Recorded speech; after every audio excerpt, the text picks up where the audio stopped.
Ya, terbongkar wacana aturan perpajakan baru yang akan segera dibahas di DPR. Kita sudah dengar ada wacana kenaikan PPh bagi Crazy Rich Indonesian hingga pajak jasa pendidikan. Benarkah? Kita ulas dan juga kita bahas faktanya bersama di siang hari ini di aturan pajak baru untung atau buntung. Ya, memang kita ketahui di tengah pendapatan negara yang menyusut dan belanja negara yang bengkak akibat pandemi corona ini membuat pemerintah mencari upaya dan juga strategi agar pendapatan negara bisa dijaga. Dan dalam bahan paparan yang diterima oleh CNBC Indonesia dijelaskan bahwa ada 6 poin perubahan materi UU KUP. Bismillahirrahmanirrahim. Assalamualaikum warahmatullahi wabarakatuh. Selamat siang kepada Bapak Fadli Firdaus MPD dan selamat siang juga bagi teman-teman semua. Semoga kita selalu diberikan kenikmatan sehat. Pada kali ini kami kelompok 1 akan menjelaskan mengenai materi tentang perpajakan. Nah, teman-teman sendiri pasti tahu nih apa itu pajak. Tetapi pernah nggak teman-teman membayangkan atau berpikir kenapa sih kita harus membayar pajak? Misal nih, ketika kita membeli barang ataupun jasa, ketika kita membeli KFC, Burger King ataupun McD, pasti kan ada pajaknya nih. Ketika kita membayar pajak atau membeli suatu barang dan jasa itu ada pajaknya, pasti kan kita membayarkan uang lebih kepada si penjual kan. Pasti kita kalau dalam hati kita kan berpikir rugi karena kita membeli dengan harga yang tidak sesuai dengan yang mereka jual. Nah, untuk pajak sendiri nih kawan-kawan atau teman-teman bisa kita pahami di Undang-Undang KUP nomor 28 tahun 2007. Pajak yaitu adalah kontribusi wajib kepada negara yang bersifat wajib dan digunakan kepentingan kemakmuran rakyat. Atau bisa dapat kita artikan pajak adalah pungutan dari rakyat untuk negara. Untuk selanjutnya pasti teman-teman berpikir kalau ada pajak pasti ada fungsinya. Nah, fungsinya sendiri akan disampaikan oleh saudara Erik. Silakan saudara Erik mengenai fungsi-fungsi pajak. Perkenalkan, nama saya Frederick Bintang dan saya akan menjelaskan beberapa dari fungsi pajak. Pajak mempunyai peranan yang sangat signifikan dalam kehidupan bernegara. Di antaranya adalah beberapa fungsi pajak. Satu, fungsi anggaran atau budgeter, yang dimana artinya adalah pajak merupakan sumber pemasukan keuangan negara dengan cara dana atau uang dari wajib pajak ke kas negara untuk pembangunan nasional dan pengeluaran negara lainnya. 2, fungsi mengatur atau regulasi, yang dimana artinya adalah pajak merupakan alat untuk melaksanakan atau mengatur kebijakan negara dalam lapangan sosial dan ekonomi. 3, fungsi pemerataan atau distribusi, yaitu maksudnya adalah pajak dapat digunakan untuk menyesuaikan dan menyeimbangkan antara pembagian pendapatan dengan kesejahteraan masyarakat. 4, fungsi stabilisasi, yang dimana artinya adalah pajak dapat digunakan untuk menstabilkan kondisi dan keadaan perekonomian seperti untuk mengatasi inflasi.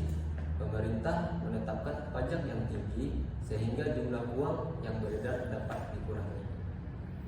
Nah, terima kasih saudara Erik yang telah memberikan penjelasan mengenai fungsi pajak. Nah, teman-teman, jadi fungsi pajak tuh ada banyak ya. Ada 4 tadi yang saya dapat dari saudara Erik. Yang pertama yaitu fungsi anggaran atau fungsi budgeter. Yang kedua ada fungsi mengatur atau regulasi. Yang ketiga ada fungsi pemerataan atau distribusi. Dan yang terakhir yaitu yang keempat yaitu fungsi stabilisasi. Nah, selanjutnya kita akan memasuki materi mengenai ciri-ciri pajak dan syarat-syarat yang dikenakan pajak itu. Silakan untuk saudara Safina dapat memberikan penjelasan mengenai ciri-ciri dan persyaratan pajak. Silakan saudara Safina. Baiklah, sebelumnya perkenalkan, nama saya Sarfina. Di sini saya akan menjelaskan mengenai ciri-ciri dari pajak.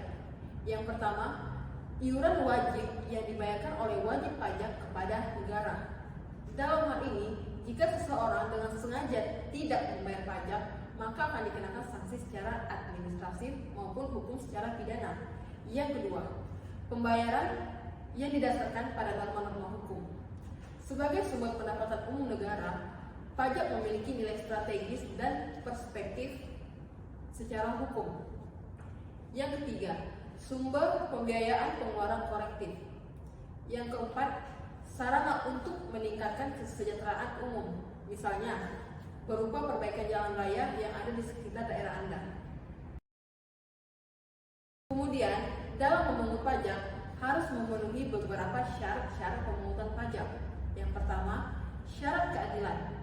Maksudnya, pajak dikenakan secara umum dan merata. Yang kedua, syarat yuridis. Maksudnya, pajak telah diatur dalam undang-undang. Hal ini akan memberikan jaminan hukum baik bagi negara maupun kepada masyarakat. Yang ketiga, syarat ekonomi. Maksudnya, dalam hal ini, dalam pembayaran pajak tidak boleh mengganggu kegiatan perdagangan atau produksi yang menyebabkan kerusuhan perekonomian masyarakat. Yang keempat, syarat finansial. Biaya pemungutan pajak tidak lebih besar dari hasil pemungutan pajak. Yang kelima, syarat kesederhanaan. Pemungutan pajak harus sederhana agar dapat dipahami oleh masyarakat untuk menentukan jumlah iuran pajak yang akan dibayarkan kepada negara. Baiklah, terima kasih kepada Saudari Safina yang telah menyampaikan materi mengenai ciri-ciri pajak dan syarat-syaratnya. Untuk materi selanjutnya tentang macam-macam pajak nih akan disampaikan oleh Saudara Erwin. Untuk waktu dan tempat saya persilakan untuk Saudara Erwin. Oke, perkenalkan nama saya Mas Erwin Ronaldinho Bulan. Kali ini saya akan menjelaskan tentang macam-macam pajak. Pajak terbagi menjadi 6 bagian. Yang pertama adalah pajak penghasilan atau PPH.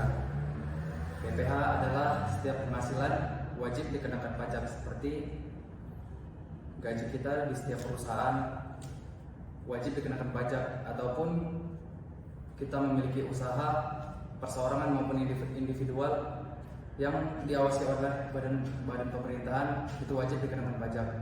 Yang kedua adalah pajak pertambahan nilai atau PPN, yaitu pajak yang dikenakan atas perdagangan barang atau jasa.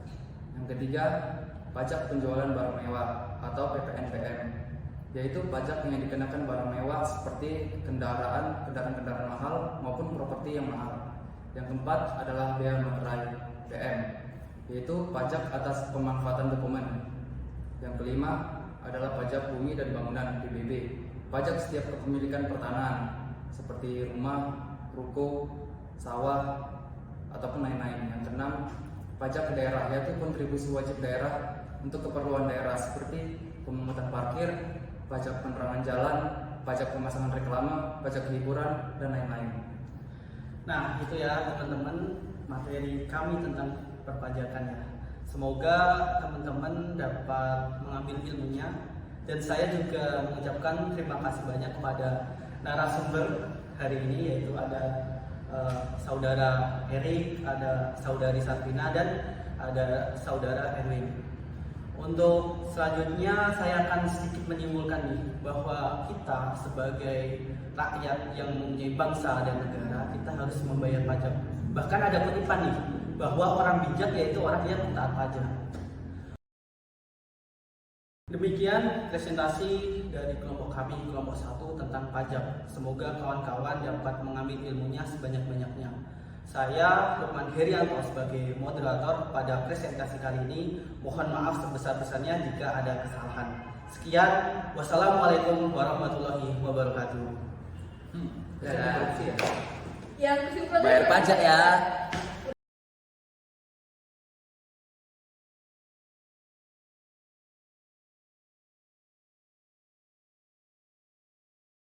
wah, bener udah spektakuler hari ini. Udah baik dulu ya. Baiklah sebelumnya. Tunggu. Sekali lagi saya nggak mau. Oke. Skip gratis. Oh, amat tiket tuh. Santai dulu. Ayo dari mana? Gimana?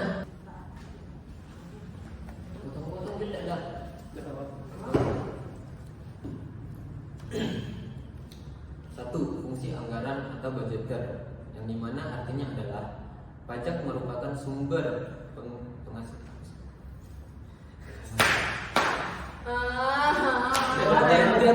Yang mana? Susah kalau master kayak gitu. Ya.